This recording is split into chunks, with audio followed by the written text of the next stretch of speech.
Number 5, assume that the Taylor series, centered at 5, of the function e to the 3x is the sum from n from 0 to infinity of a sub n times x minus c to the n. So find c and find a formula for a sub n.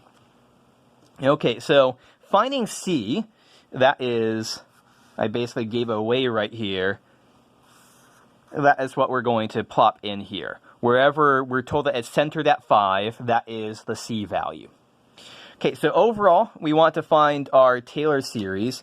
In general, the Taylor series is going to have the form t of x is the sum from n from 0 to infinity of the nth derivative evaluated. I'm going to go ahead and put in 5 here because this is what c is, divided by n factorial times x minus 5 to the nth power.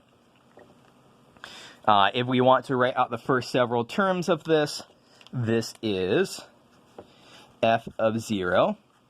Sorry, not f of 0, f of 5, because we're centering at 5. If I was doing a Maclaurin series, which is a Taylor series centered at 0, I would have that be f of 0. So f of 5 plus f prime of 5 times x minus 5 plus f double prime of 5 times x minus 5 squared divided by 2 factorial. There's implied a 1 factorial here. This is what we're doing.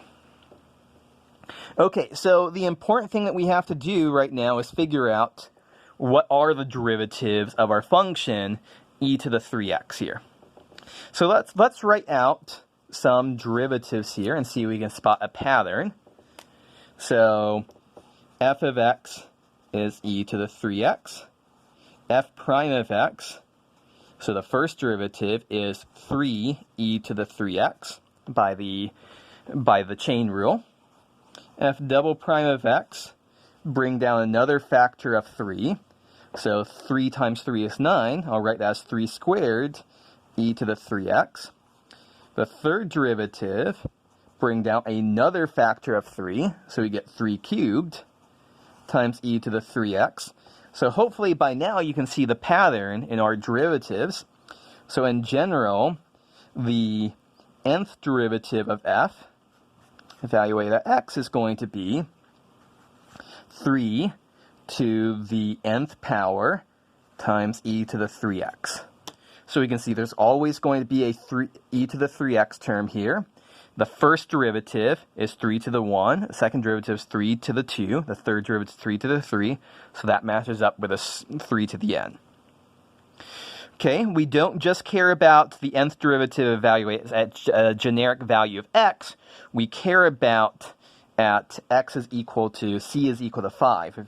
And we want to use c language here. So when we plop in 5, we get 3 to the n, e to the 3 times 5.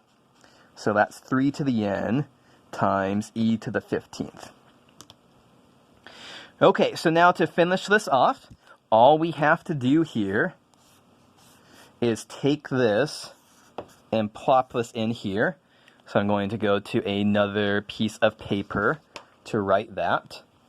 But our t of x is going to be the sum from n from 0 to infinity of e to the 15th times 3 to the n divided by n factorial times x minus 5 to the nth power.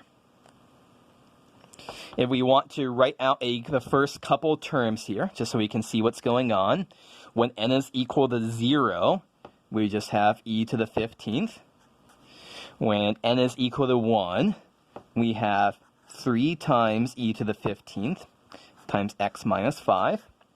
When n is equal to 2, we have, let's see, it's going to be 3 squared is 9 e to the 15th times x minus 5 squared divided by 2 factorial.